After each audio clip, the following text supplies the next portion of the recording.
Hey, welcome in, fans, to another episode of the Two Line Pass podcast. I'm Branden.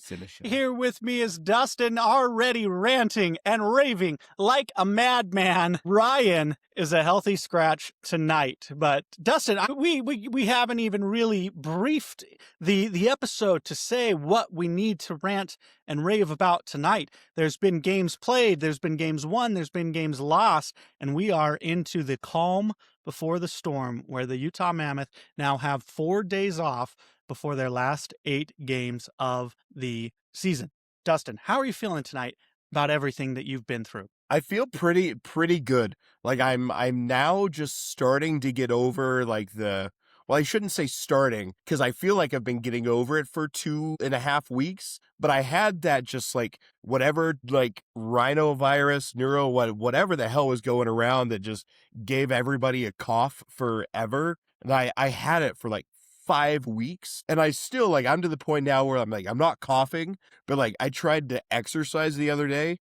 And after 10 minutes of just hit exercises, I was hawking up a lot. So it's still there, and it's been 6 weeks basically. So, but other than that, I feel good.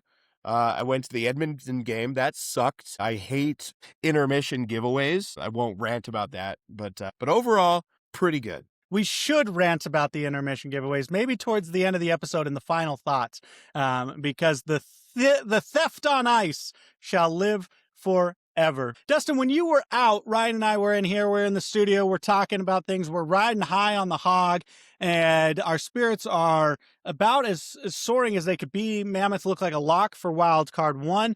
We have a tough 3-game stretch coming up against Edmonton, Washington, and an important game against the Kings. We're talking about how 3 points in that 3-game stretch is good. Ryan's demanding 4 or 5 points out of it. Well, we end up taking 2.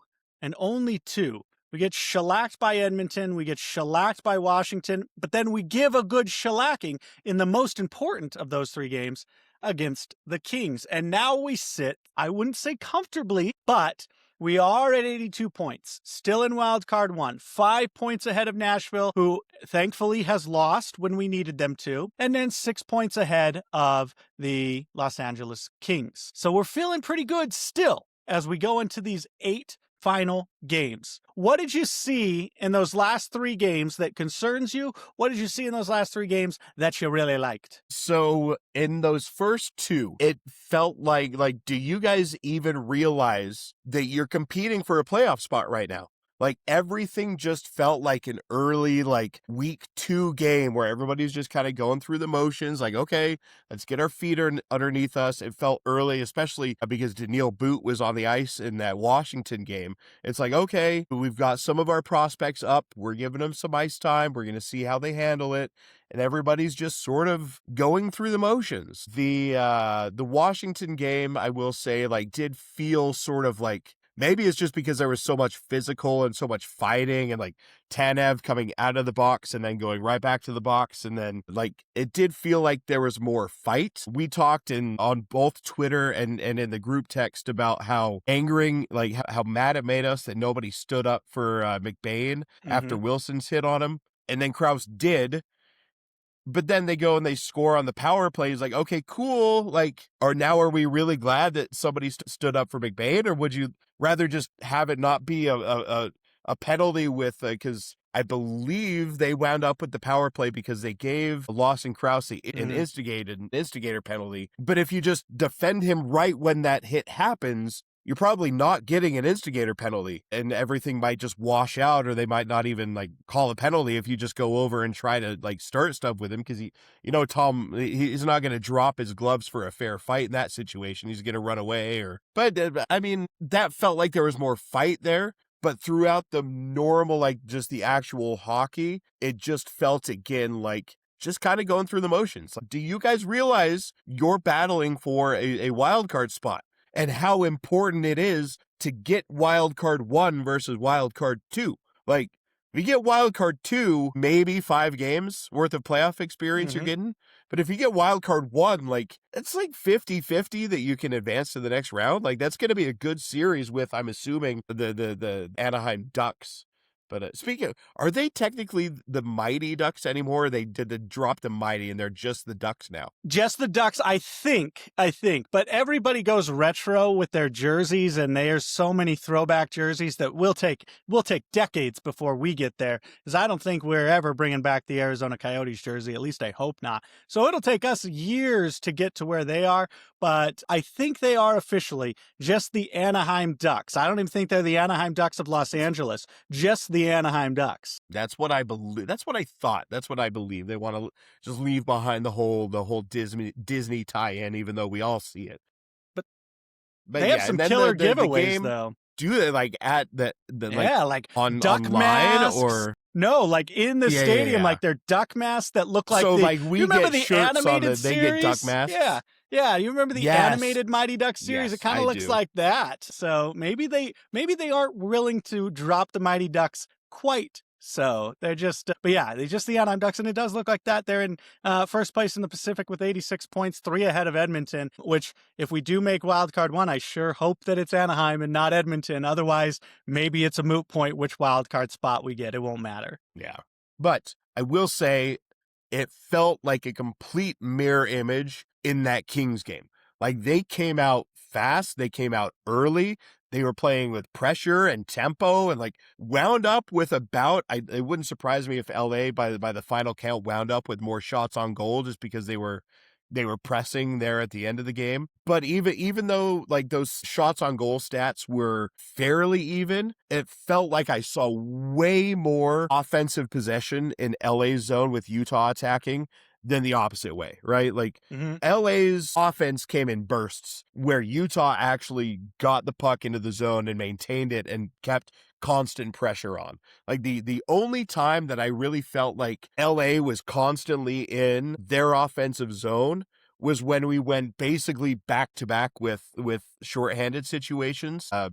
And like they're just going to have offensive possession in that type of scenario. But like even strength, it felt like the ice was just completely tilted in favor of Utah. That looked like a team who was playing for a wild card spot. Like that felt like a team who was like realized the situation that they're in. That was really, really nice to see. And if you look at the Edmonton game, other than the score sheet, right? Like this was not a complete blowout like the score would indicate, right? Like a lot of the metrics, shots on goal was a little skewed to Edmonton, but otherwise it was very close. But Edmonton solved their problem of they're like, okay, what do we do when we have a goalie who's maybe not so great, right? What do we do with Tristan Jarry who's having a real crappy season?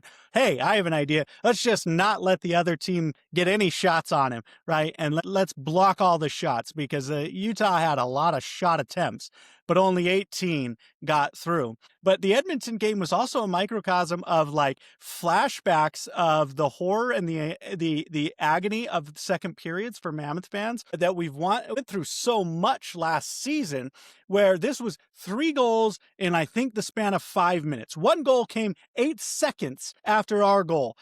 Lawson Krause ties it up, and then Connor McDavid scores 8 seconds later to take the lead. And then just a few minutes later, they take the 2-goal lead. All of those goals, and the goal before Lawson Krause's power play goal was a shorthanded goal on the same power play. And so 4 goals, 5 minutes, and 3 of them were for Edmonton. And that's what we saw a lot last season. We saw those little spots in the game where Utah just completely falls apart, forgets how to play hockey, and the Edmonton Oilers capitalized on it. Other teams have not been capitalizing on our lapses this year, and it's been fantastic. Whether that's a, bend don't break mentality or if it's just the opponents just have not done it like they have last season. But that we saw that, right? We've seen that time and time again with this team of just those little 5-minute segments, specifically in the second period, but this year it could be any of the 3 where they just let it all fall apart. And then in Washington's game was just what it reminded me of when I was thinking about it, and we're talking about like wanting our team to like stand up for your guys. think back to last year's Stanley Cup playoffs where Edmonton just goes full on, fine. Florida, if you want to play down and dirty hockey, we'll play down and dirty hockey. And Edmonton, there's like 4 fights in that game, just penalty after penalty. I mean, Edmonton got down in the mud with Florida, and it did not really do all that much for them in the long run. But that's kind of like my thought was that, okay, we know Washington wants to play this way, and we got sucked in so hard and got baited so hard, and I was calling for it, right? And so I'm getting sucked in too. I'm not even on the ice, and I'm emotional. I'm saying go out there and hit somebody. But if that's what Washington wants to do, knowing that they have the players and the personnel to do that better, then that's a failing of our team to say, you know what? Branden Tanev took a run at a guy, paid the price, and that could have been the end of it, which, of course, we know that it was not even the smallest bit of the end of it. And then McBain gets trucked by Wilson, and Krause answers for it. And it's just like, it was just one of those games where you wanted everybody to show emotion, but at the same time, if we take emotion out of it, was the better play to stay level-headed. Now, in that point of the game, I think it was kind of still up in the air whether it was out of hand and out of reach or not. So I think if it's a game where it's out of reach, standing up for your guys is much more important to where it's like, okay, it doesn't really matter because we're going to lose this game anyway. Now we want to send a message for future games that you can't do that to our players, and we're just going to stand by and watch it. Because if that happens, then, Turdy had a comment where he was like, oh, if you thought that was intense, like that's just like the warm-ups of the playoffs, where like that's a little bit of hyperbole because there's just not a lot of fighting in the playoffs, at least maybe there is now, but certainly not historically. But the hits, the checking, and the pace of the game, sure. Yeah, that's playoff intensity. And so it's just a matter of are the Utah Man prepared to take that next step, as it looks like they're going to get into the playoffs. And against Washington, the physicality was kind of there, but maybe Utah just wants to play the physical game on their terms, which goes through McBain. Yeah, and the physical game against Washington, sort of like you said, just felt like Utah saying, well, we have to, so we're going to go do it. Like, and other than Krause and McBain, like, do we want any but Tanev maybe? And Mackenzie Weegar plays like a tough, like he'll throw hits, but he doesn't strike me as somebody that you want going out there and like taking fights with somebody. You don't want somebody on your top defensive pairing sitting in the box for 5 minutes, like especially because he'll get penalty kill minutes. So it just felt like, I think you make a really good point that they were doing that on Washington's terms. And when you let another team sort of dictate the flow and the type of game that they want to play, you fall right into it. And that's just the other thing that I've noticed, and this happened in the Washington game as well. Like, so Mackenzie Weegar scores to make that a 5-4 game. And then about a minute later, Washington scores and pushes that lead back up to 2 with like 10 minutes left. It's like, it's just kind of out of hand. Like, it amazes me. I don't know if this is a league-wide problem. I don't know if this happens a lot or if this is just happening a lot with Utah. But like Utah it seems like they don't know how to play with momentum, right? Like they score, and then a minute later they're giving up a goal. That's happened in the last 3 games. Mm-hmm. It feels like it happened. Let's see, it happened in the Washington game. It happened, I feel like, in the LA game, even though like it didn't really matter. I feel like we scored. Logan Cooley pushed the lead up to 2, and then it was a minute and 18 seconds later, and they cut the lead 2-1. It's just, that's 3 times in the last 3 games where Utah has scored a goal, and less than 2 minutes later, the other team has scored a goal. Mm-hmm. Is it just a problem playing with momentum? What is going on there? They actually had a pretty fun, fun is a relative term, graphic that they put up about the goal differential, which a lot of people make a lot can be said about goal differentials. But in the past, it was like 8 games or so. So Utah had a +8 when we were tied, saying that when we're tied, we generally take the lead. But then when we're leading or trailing, we were like -5 and -7 in goal differential. So when we have leads, we let them slip often. And then when we're falling behind even further. Now that's recency bias and stuff. And we have seen our goal differential shows shows it. Like we are capable of pulling away from teams. Like that's why the Los Angeles game was so important, not just from a point standing but it was like you said, LA kind of give us flashbacks of the past few weeks of like they made it a 1-goal game pretty quick, and it was like, here we go again. Utah jumps out to a quick 2-goal lead, and then they're gonna flush it down. And then even when it was 3-1, you're just like, I can't feel comfortable. And then it's 4-1, and then it's 5-1, and then you're like, okay, I guess I can feel comfortable again.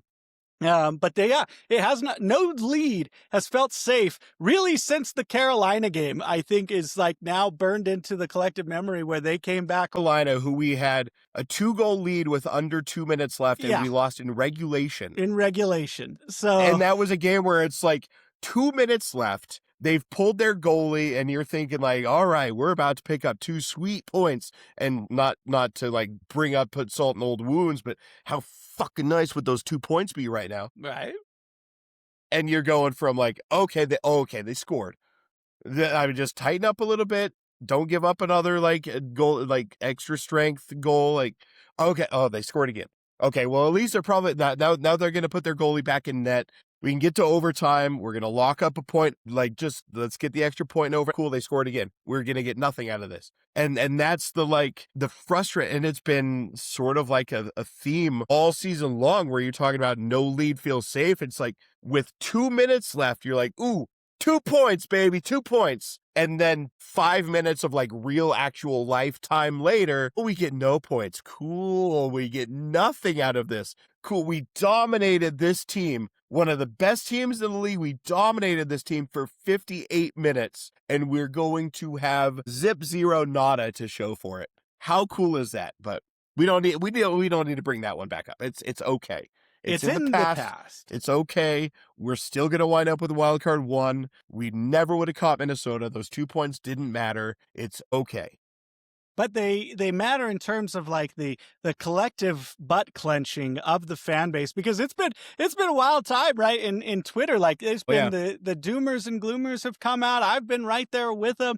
The eternal optimists have shown, say, get out of my timeline with your negativity. I only want positivity. And it's kind of like we look back and this was a theme throughout the season for us, is like, when can you start to panic, right? And you're like, 10 games, we have a 2-game slide, can't panic. 20 games in, we have a couple of losses here and there, can't panic. November comes and goes, you're 30 games into the season, there's still 52 games left, don't panic yet. And then it's like, then we start to think back on it and we're like, okay, we're 5 points ahead of Nashville right now.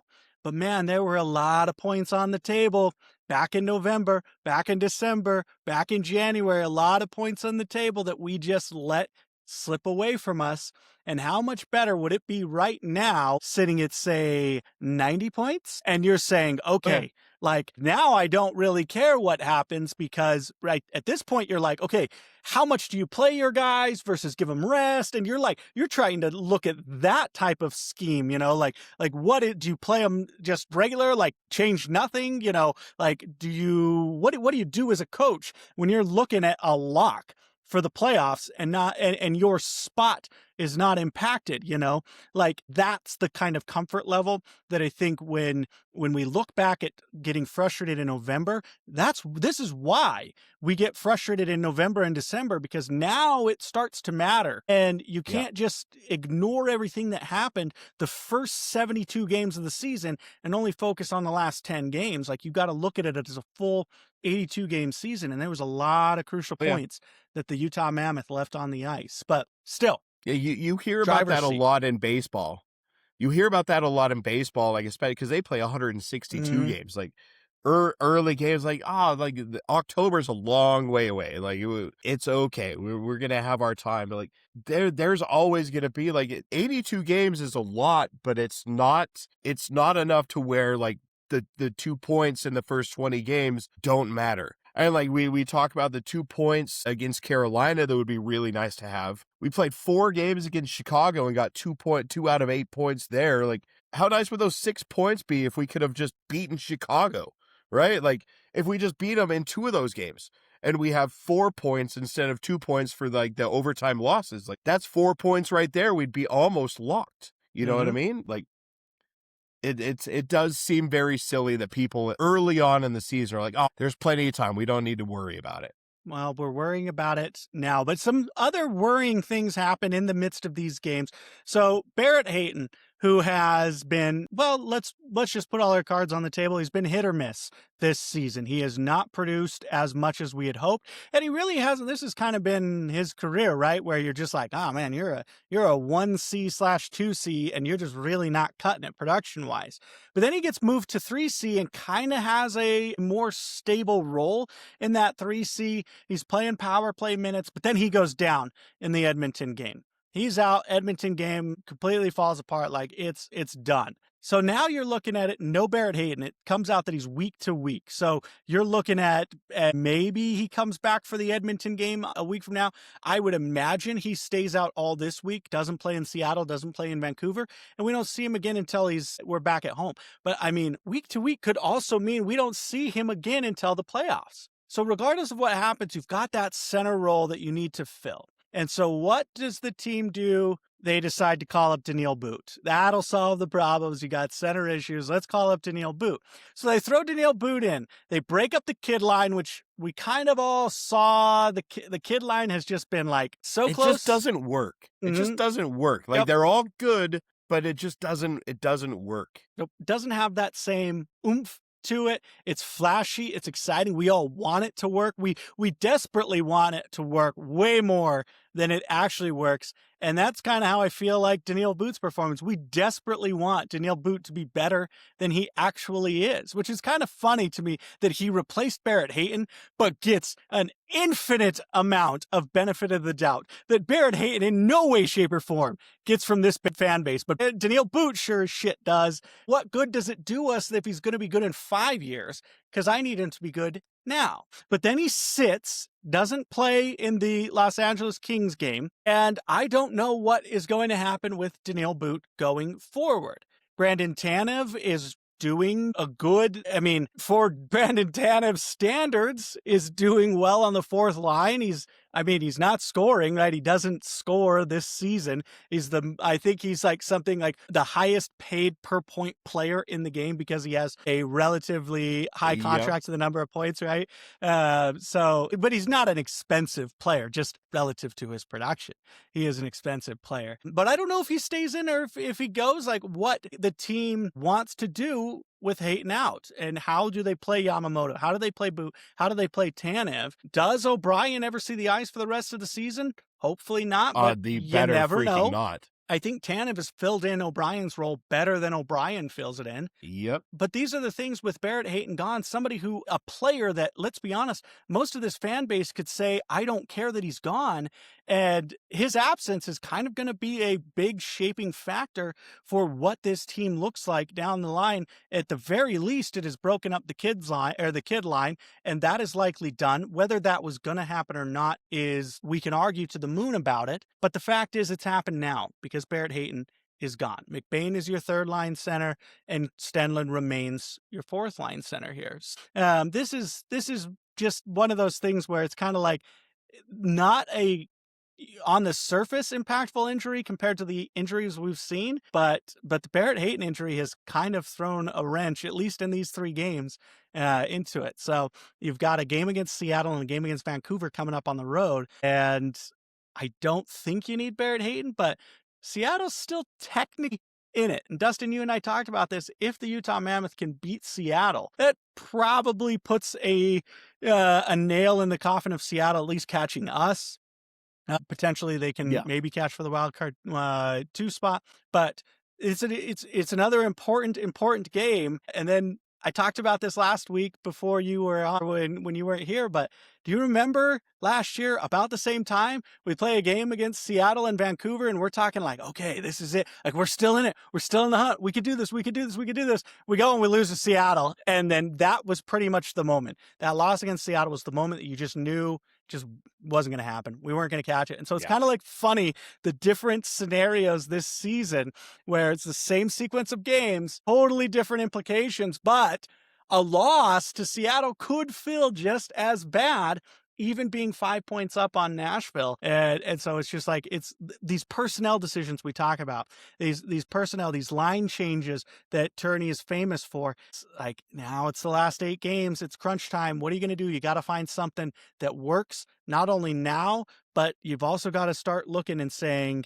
how do we get to the playoffs? And then what does our playoff, because you can't, I don't want you changing lines every other game in the playoffs, because you only got a 4-game sample size to work with. So I don't need you to switch it up very often. Yeah, I don't know. Like, I haven't been paying enough attention to the lines that other teams in the NHL have been trotting out there every night, but it feels like at least teams that are in playoff contention probably have a really good idea of who their lines are, right? Like, it's not shifting, like, they're not shifting lines 71 games into the season if they're one of these teams that are like solidly in playoff contention. It wouldn't surprise me if like Utah's the only one that is still shifting lines around. Like, maybe like Barrett Hayton being out sort of forces that to happen. But I do feel like even if Hayton wasn't out, they would have done something with the kid line. I certainly hope it wouldn't have been moving Barrett Hayton up to center line 2, but like something would have changed, something would have happened, even if it is just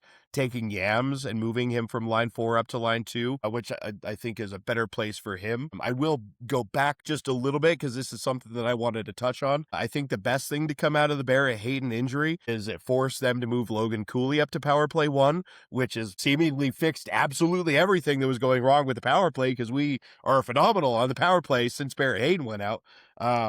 But yeah, just like, if these are the lines they're going to be, just let them be the lines and keep it there. We don't need more shifting as we go down this final 8 games until the just let them be the lines and then go into the playoffs with those as your lines. Like, don't shift and experiment as you're pushing for a wild card spot and going into the playoffs. Just leave it. On the surface, our schedule in April does not seem exceedingly difficult. However, there's only 2 games that I would actually put in the absolutely win column, and that's the Vancouver and Calgary game. But Calgary, thanks to Olli Maatta, holy cow, how good is Olli Maatta in Calgary? He's like the greatest defenseman in history playing for Calgary. And so that's even not a game that you're just like, yep, that's definitely a win, because you've got Seattle fighting for a playoff spot, Edmonton's fighting for playoff seeding, Nashville's fighting for a playoff spot, Carolina's one of the best teams in the East,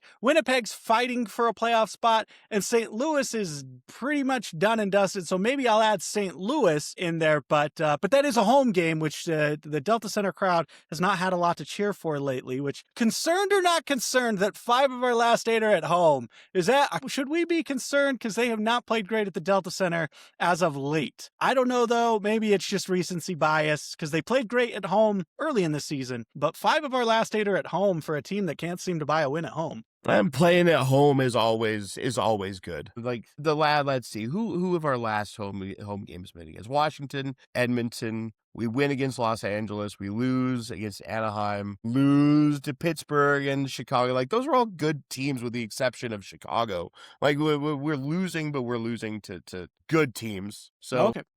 So not concerned playing at all. At home is always no. Playing at home is always a good thing. Well, then at the very least, we're playing decent teams, but 3 of the 8 we're looking at potentially should wins, and 5 of the 8 are going to be battles. And we're looking at a situation where we've targeted that we need to get to 93 points is what we win. So we need 11 points in the next 8 games. But looking at like Nashville's schedule, Nashville plays LA twice. So unless both those games go to overtime, they can't both get the points. Nashville plays Anaheim twice. They play San Jose twice. Seattle's schedule is brutal. They play the entire Central again. And then the Kings kind of just have like one of those, like, again, they play Nashville twice. Like that's the good part about it. Is strength of schedule be damned. Nashville and Los Angeles at least have a bunch of common opponents and they can't all get points. Seattle has the toughest schedule of the remaining in contention wildcard teams.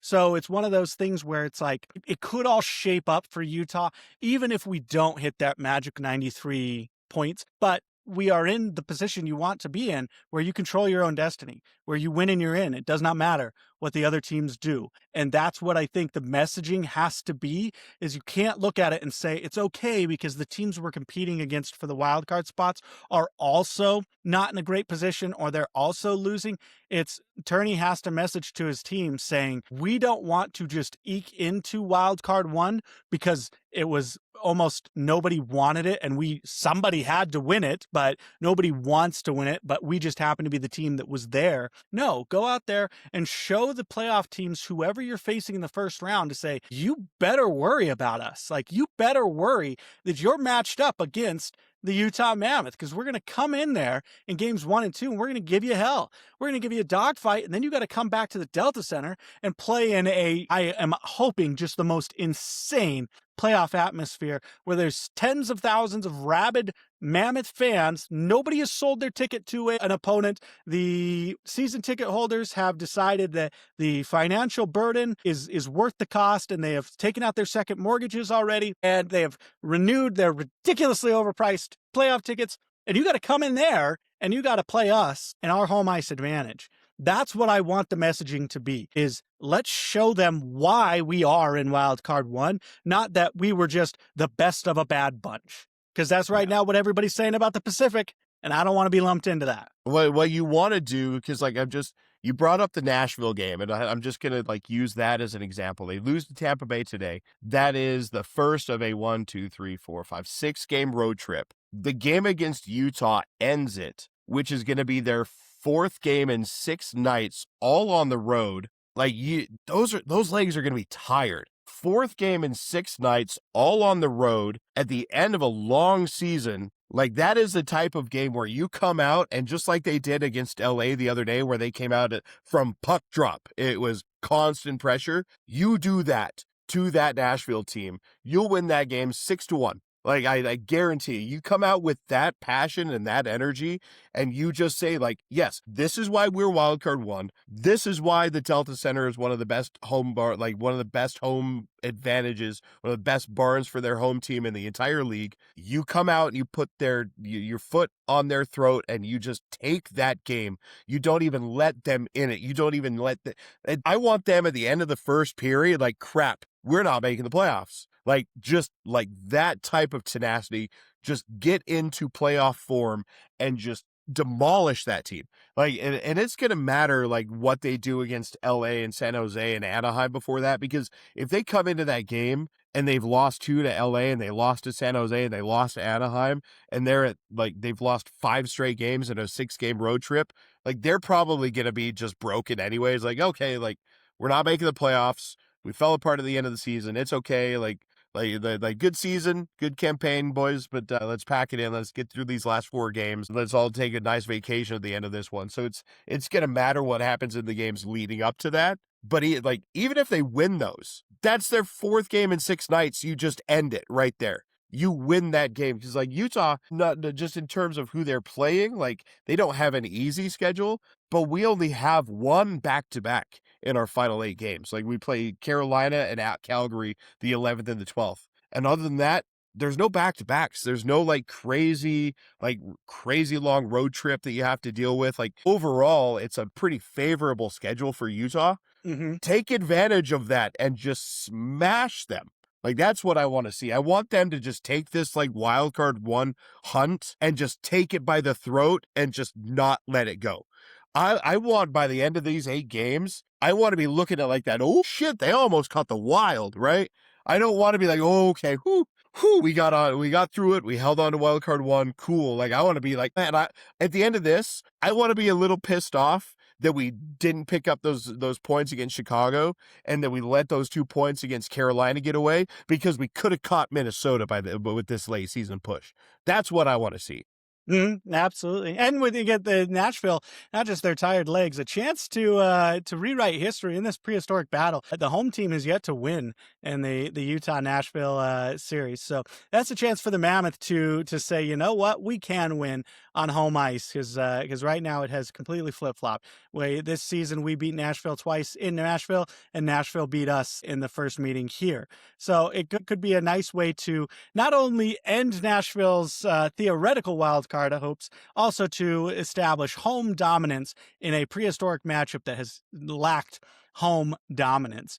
But let's take a look at the stats over these last 3 games. It's been quite the interesting run of points. You've got Sergachev, of all people, Sergachev 7 assists in the last 3 games. And with that 7 assists, though, he's still -3. Actually, a lot of people in the plus-minus column in the minus led, unfortunately, none other than Nick Schmaltz, a -5 to lead the team in plus-minus over this past 3 games. As you might expect with the 2 shellackings and 1 shellacking, Kyler Yamamoto, 0 points, but he's the only one in the bunch with the +1, minus there. So that's kind of funny, but Kerfoot and Cooley both have 3 goals in that stretch, which is pretty funny because I was kind of getting on Logan Cooley to say, okay, you had 0 points in your last 2 points in your last 9 games. Like, what are you doing, man? And then he comes and he gets 3 goals over these 3 games. Now, two goals in the one, but Kerfoot has 4 points, 3 goals and 1 assist. Dylan Guenther has 2 goals. And Dylan Guenther, man, the team can't win if Dylan Guenther scores. But even Nick Schmaltz has a goal and an assist. So, but it's kind of interesting to see the points breakdown over this, where Mikhail Sergachev, who we have wanted more from him, certainly defensively, has said, you know what, I'm a tried and true offensive defenseman, and he's stepped up and he's helped facilitating some plays, leading the team in these last 3 games with 7 points. Clayton Keller, 5 assists in that same stretch. So I'd like to see overall, obviously you'd like to see more goal scoring from everybody, but the fact that you're getting goals from Logan Cooley and Dylan Guenther, you're pretty happy with it. And then if you can get more, like we now have the most 20 goal scorers out of any team in the NHL. So you're not getting one guy scoring 50 or more, but you're getting everybody scoring some, which is one of those, like, I think it has been statistically proven that it is better to have multiple great players than simply one elite player. And that's right now what the Mammoth have, and they have some borderline elite who look like they will be elite players. And you could put Keller into the elite conversation. I wouldn't say he's having an elite level year, but he is the most elite informed player on the team. Dylan Guenther and Logan Cooley hot on his trails, as long as they can both get some consistency under their belt. Yeah, and that's one thing I was going to bring up, because when I was at the Edmonton game, obviously, like, up on the big screen, they show, especially pregame, like, stats on the season and whatnot, and they put up like Utah's points leaders versus the Oilers point leaders. And you've got McDavid and Draisaitl and Bouchard. They're all 80, like 124, 97, and 86 points respectively, which would they're all 3 above Clayton Keller, who's leading Utah in points. And it's like, good Lord, we've got nobody even close. Like, are they really just scoring that many more goals than we are as a team, or is it just all coming from there? And then, like, 2 games later, it's like, it's just because we're getting scoring from everybody. Mm-hmm. Like, our scoring is spread out across the board, where there's like, cool, we're getting goals from like 4 different people, maybe. They're getting goals from McDavid, Draisaitl, and Hyman. Like, and then nobody else, like, but Utah's just spreading it out to everybody. Everybody scores on this team, and you can kind of see in the standings which one is working out better. I mean, if you ignore the fact that Edmonton's been like to the finals, that kind of throws a wrench in that whole argument. But it's okay. But yeah, we're getting there. It's kind of an interesting discussion as to which is better. No, I would like to see I would like to see a truly dominant Logan Cooley, Dylan Guenther, or Clayton Keller next season.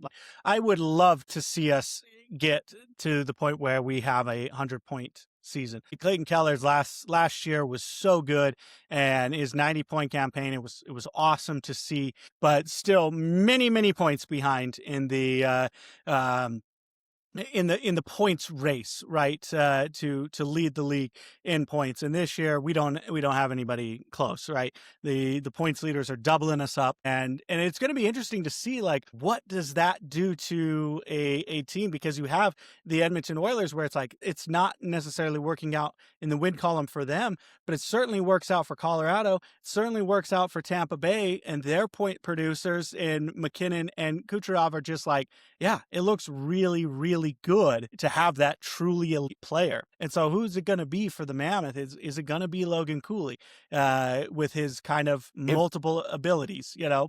Yeah, it feels like it has to be Logan Cooley. Like Clayton Keller is your great, like, he can do it all type player. But he, like, just watching Clayton Keller versus Logan Cooley, like, Logan Cooley is just a better goal scorer. Mm-hmm. Like, he has more, like, moves. He has more in his arsenal to beat goalies. You know what I mean? Like, Clayton Keller is probably the all-around better player, but Logan Cooley feels like the guy who has the skills to just pour in goals. You know what I mean? Like, if he stays healthy throughout an entire season, like, he feels like the guy who's going to be your, like, crazy goal getter. And if you're looking at, like, the comparison between, like, a Logan Cooley and a Dylan Guenther, and it's just Cooley's ability to make plays as well, I think is something that will more separate him. Like, if you look at the points rates, is like they all have more assists than they do goals.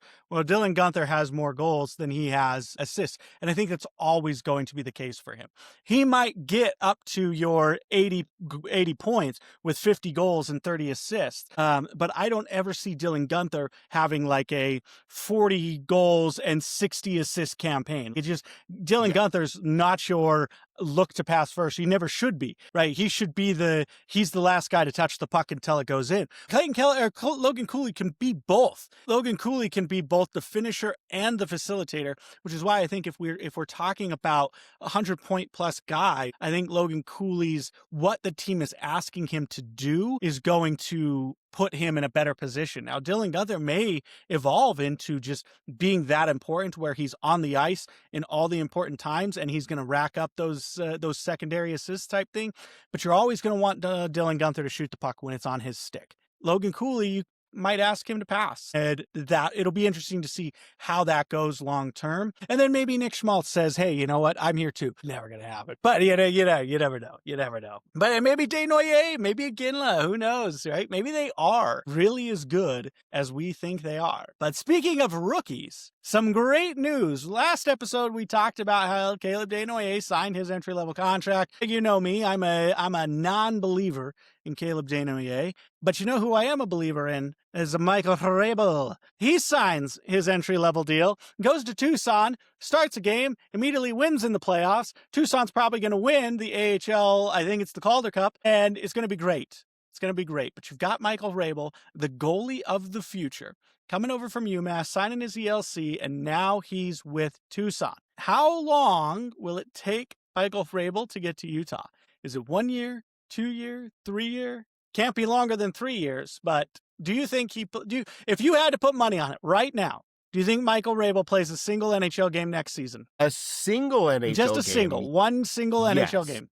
Yeah, because I think there's probably going to be at some point, like I don't know who our backup goalie is going to be next year, but it feels like there's going to be at some point, like the backup goalie is going to be out for a few games and they have to call up, like, well, it didn't happen this year, did it? Vanacek.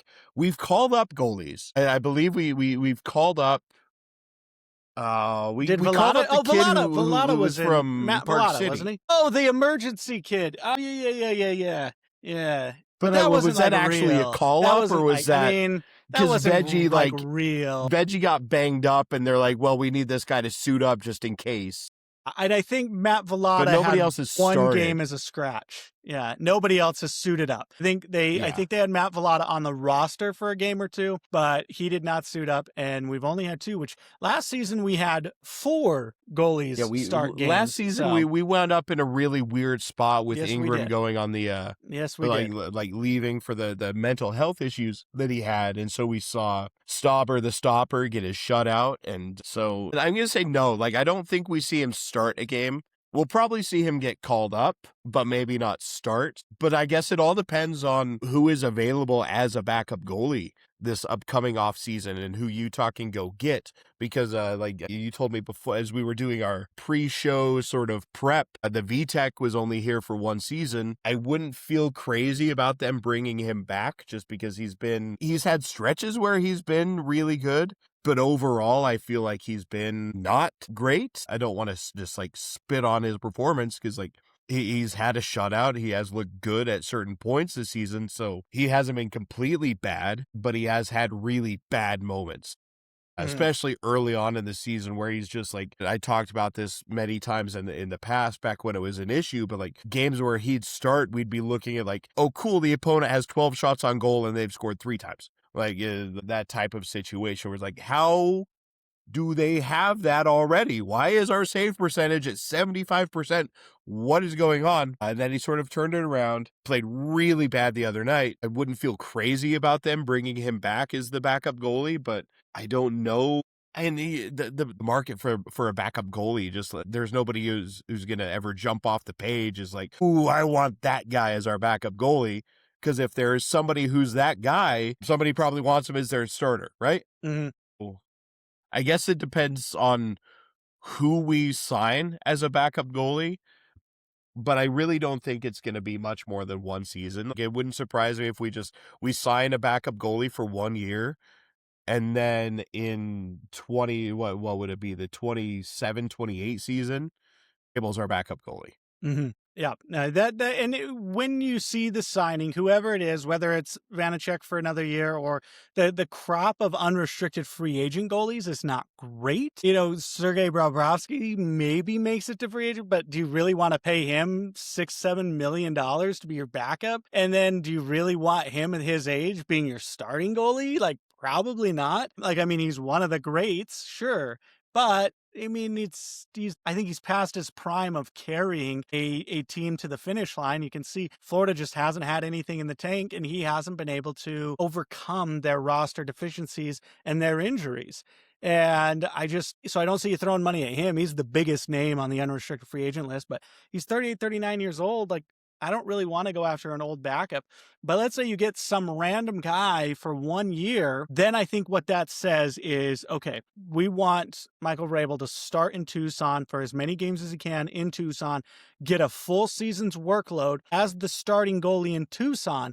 And then in 2 years, then let's say, okay, you had a great season in Tucson. We're ready. And then during next year, he's ready to be called upon if he needs to play that like backup to the backup role, you know, like God forbid Vejmelka goes down for a week, then he comes up as the backup type thing. And you might see that. And so I would agree with you that I will not bet on him to start a game next year. But in 2 years, absolutely, he's on the bench every game. 2 years from now. And then in 3 years, well, I wonder if he would be considered a rookie because we're going to win the Stanley Cup the first year he plays in the Stanley Cup in the playoffs. That's my prediction.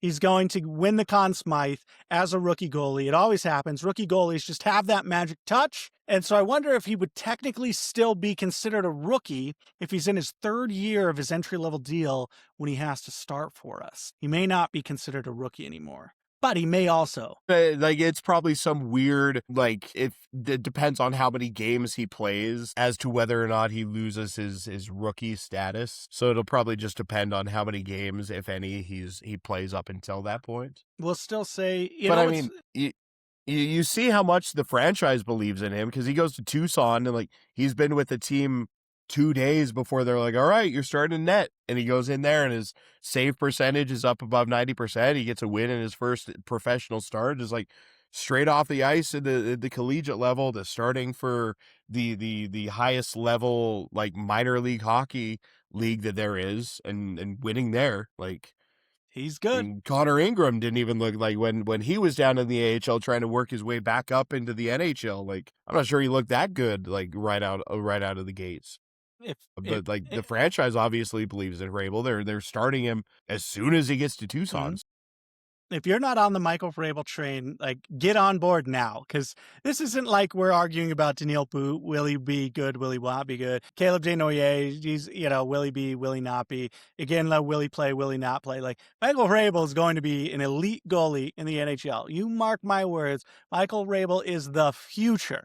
He's the future. He's huge. He's a giant of a man. He's a mammoth on the ice, and that's why he fits so good with the Utah Mammoth. But it's kind of funny that we talk about, like, oh yeah, he's going to win the Stanley Cup in 3 years, because here's where we're at, I think, as the franchise. Right now, our window is wide open, and we expect for the next 8 years to be competing for a playoff spot every single year. And I think it's one of those things where you're going to be looking at it like we should be fighting for the top of the Central over the next few years. Like, this is like how confident I am with the way this team is built and how strong our future is. Like, the next 8 years we have, that's our window. And then it could be extended even further. But right now we should be a playoff team for the next 8 years. No questions asked. Like, it's just, I think our players that we have right now under contract for 8 years are that good.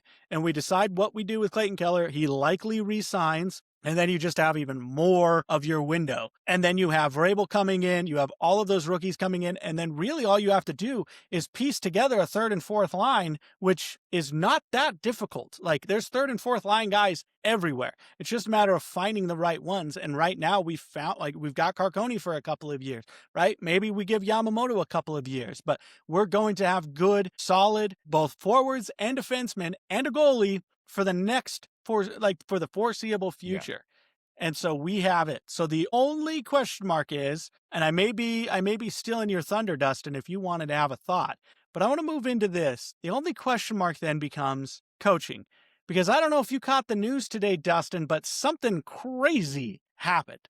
The Las Vegas Golden Knights fire Bruce Cassidy with 8 games left while they're in a playoff spot and hire coach John Tortorella. And here we are as Mammoth fans arguing about whether or not we should fire Turney at the end of the season, potentially. Vegas just said, no, we're underperforming. This team should be much better than they are. We're not getting what they need. And with 8 games left, they fire their head coach. What do you think about that? And how does that, I don't want to get into the ins and outs of who's better, Bruce Cassidy or John Tortorella, but if you're the Golden Knights, the players, you just had your coach fired. Does that motivate you? Does that, I could go either way on it. I just, granted, the Vegas franchise is not, that old itself, but, this is going to be the first year where they finish with more losses than wins. In their entire franchise history, this is going to be the first time they finish with more losses. Now, that is combined overtime losses and regulation losses, but more losses than they do wins. And when you go out and you add somebody like Mitch Marner, you're like, okay, that's going to make us better. You add somebody like Mitch Marner, we're going to be better. And now they're sitting in a situation where and now you're going to finish with more losses than wins for the first time in your franchise history. It kind of feels like, okay, we have to do something. We have to make some sort of change. Torts is there. He's available. He's waiting to coach. So why not? It feels very weird to do it at this point of the season. Just let the guy get through the last 8 games and see if he gets you into the playoffs. He won you a Stanley Cup, Vegas. I guess we don't remember that they won a Stanley Cup with him, but that's NHL coaching, right? That's the carousel. They're probably still going to make the playoffs, and firing a Stanley Cup winning coach for making the playoffs just because you think we should be better. We should be first in the Pacific instead of third. It's so weird. That's the difference between the Vegas franchise and the franchise that we got from Arizona, right? Tourney's never finished better than, 5th, maybe 6th in the Central. Never made the playoffs, but he's at least improved every year. So it's okay, well, we're getting better under him. So can we really fire him? Because he keeps making us better. Year after year, he makes us a little bit better, a little bit better, a little bit better. Now we're probably going to make the playoffs. And the path that we set out before us of okay, we want to move to Utah. We're going to move to Utah. We want to be good and contend for the playoffs. We want to make the playoffs. We want to make a run in the playoffs. Then we want to be competing for Stanley Cup, like a Stanley Cup. He's taken you along every step, every year, the way that everybody has thought this team should be built. So can you really fire a coach who's doing that? But then just 6 hours south of us, a coach who's already won a cup and is going to get you to the playoffs. Like, screw this guy, we're bringing in Torts. Like, just fire one asshole to bring in another asshole. But just it's weird, the difference between two franchises and the standards that Vegas holds themselves to. For me, it's if it works out, which I don't think it's going to, but if it does work out, for me, it'd be like vindication of like my 2-year-long crusade to fire Turney, of being like it doesn't matter to me if he's marginally improving. It doesn't matter to me if he's getting guys like Krause and players who haven't performed under other coaches to perform better. Like, I don't care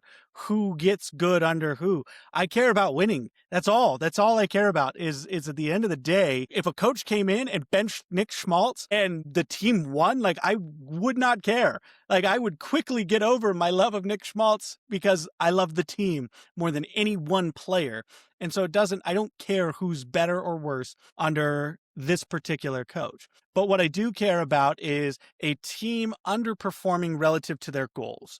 Now, everybody could make the argument that the Mammoth goal was always the playoffs. Wildcard 2 was the goal. That's what we wanted, and we've achieved that goal, so mission accomplished. But what we've seen from this team, at least what I have, is I've seen those glimpses of greatness that just seemingly can't come out often enough. And I have to put that on coaching. When Vegas has said, we have, like you said, on paper, we have a significantly better roster than we are playing, whether the coach lost the room or if management just said, we're going to lose in round 1 if we continue in this trend. So we have to do something to wake these guys up. And the biggest thing you could do to wake him up is put John Tortorella on the bench, right? Like, I'm not saying he's a great coach, but when you think of coaches that it's like passionate coaches, like Torts is the one you think of, right? Yep. Like, he's a passionate coach, and we'll see how it works out for him. Hey,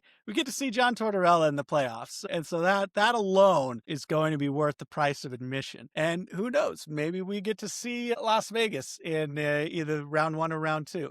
But rest in peace, Pete DeBoer. You didn't get to go back and ride another wave of the Golden Knights train, but maybe there's still hope for you to come to the Mammoth. But yeah, crazy that 8 games out and we're firing head coaches in. That's something you do to non-playoff teams, right? Like the internet right now, the circles that I follow on the internet want the Toronto Maple Leafs to go after Bruce Cassidy. Fire Craig Berube and bring on Bruce Cassidy. We'll see what happens. The Maple Leafs have seemed to, in no way, shape, or form, want to move on from Berube right now. But hey, a guy like Cassidy wasn't available yesterday. He is today.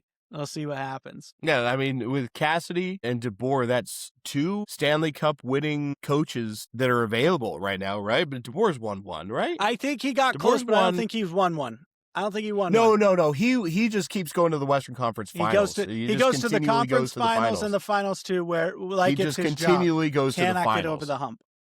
But so you have a Stanley Cup winning coach and another coach who just continually gets to the finals, whether it's Western Conference Finals or Stanley Cup Finals, he gets to the finals. And this kind of ties back in. I had a point before you jumped to the Vegas news that I was going to bring up. Like, what I really like about Utah's future is, like, I just pulled up this from the hockeywriters.com, and it's listing the best NHL farm systems in the league right now. And you look at most of them, like San Jose's listed as number 1. They're probably not going to make the playoffs. Blackhawks are number 2. They're not going to make the playoffs. The Canadiens are 4. I think they're going to make the playoffs, I believe, if I remember right from the last time I looked at the standings. Number 5 is the Detroit Red Wings. They're not going to make the playoffs. Number 6 is Calgary. They're not anywhere close to the playoffs. Number 7 is Buffalo, right?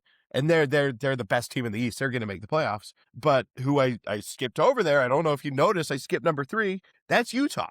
Like, the fact that Utah is a firmly, I'm gonna knock on wood, firmly in playoff contention team with a top 3 prospect pool coming up. This team is already really good, and based on their prospects, they're only going to get better. You have to have the right guy in place. And like, I will defend Bear because like he is getting the team to the benchmarks that we've laid out before him, but like I just pointed out, there are very successful coaches who are available. I don't know how long they're both going to be available, but as of right now, they are available. And you got one more year on Bear's contract after the season, I think.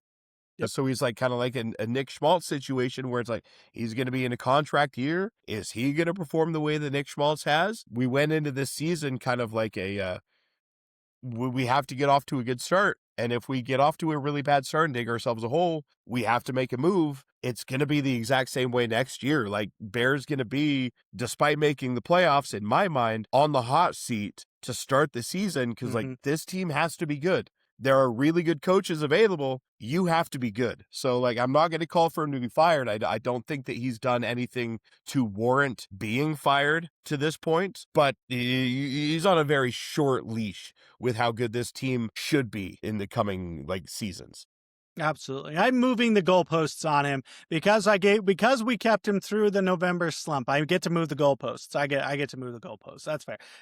I get to move goalposts to win my arguments. Nobody else can move their own goalposts to win their arguments. That's the big takeaway from this. But hey, he leads us to a couple playoff wins. I'm on board. Keep him, re-sign him. I don't care. Whatever you want, extend him.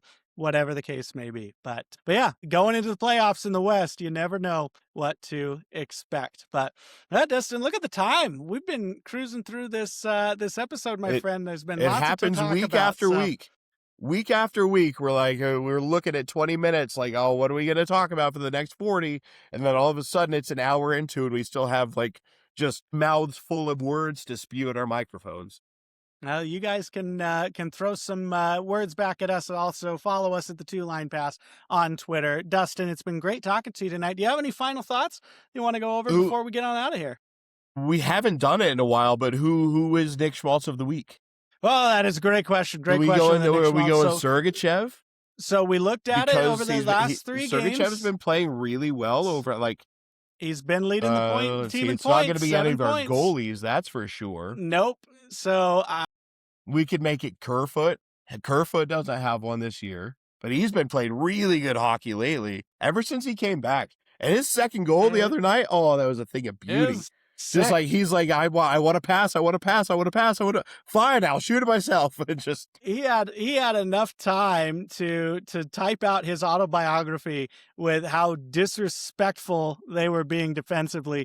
They were like, Kerfoot's not going to shoot. Kerfoot's not going to shoot, blocking every passing lane that didn't exist. And Kerfoot, patient, shoots it at the last. If he waits for even a half a second longer, the guy coming off the bench catches him, but Kerfoot knows, and he snipes it top shelf. He knows what he's doing, man. I will let you decide. I would be happy to give it to either Kerfoot or I'd be happy to give it to Sergachev. Sergachev has 4 power play points in 3 games. So resurgent power play, not only Logan Cooley, Sergachev fixing the power play. Instrumental on the power play. And Bulichev showed up. Outside of who was it that you said? Yams? He leads the team in plus minus over the last 3. So he leads the team in points. He does. Nobody has a good plus minus, but he only is -3. Kerfoot is -4 if we're counting it. But I mean, we're what, 3, 6? We're -2 over the last 2 games anyways. So yeah. So I'm not concerned about plus minus, but I would be happy to give it to the old Sergachev. He's also does Sergachev have leading one this the year? team in time on ice, more than 3 minutes more than the next person. Sergachev does not have one. He doesn't have one. I don't know if a defenseman has one. The only defense we gave it to Schmidt one week. We did give it to Schmidt. Because he had the 2-goal game, very close to a hat trick. But yeah, he would be our second defensive player to get it. So it's Sergachev. It's Sergachev. Sergachev, you heard it here. Congratulations, Mikhail Sergachev, on your first Nick Schmaltz of the week. Couldn't have happened to a better guy. Well, that's about it. That is a good way to end the episode with the Nick Schmaltz of the Week award. Because I've said my piece. I've rambled and I've raved like a madman. I'm just excited to get back to hockey. Now the waiting begins. We've got to wait till Thursday, 8 o'clock ESPN Plus game, by the way, against the Seattle Kraken. Our wild card opponents, not much happens in between as well. So it'll be a slow day or 2 or 3 or 4 until we get Mammoth hockey back. But then you don't have to go longer than 2 days without Mammoth hockey for the rest of this season. Guys, thanks so much for hanging out with us, and everybody out there, have a great night.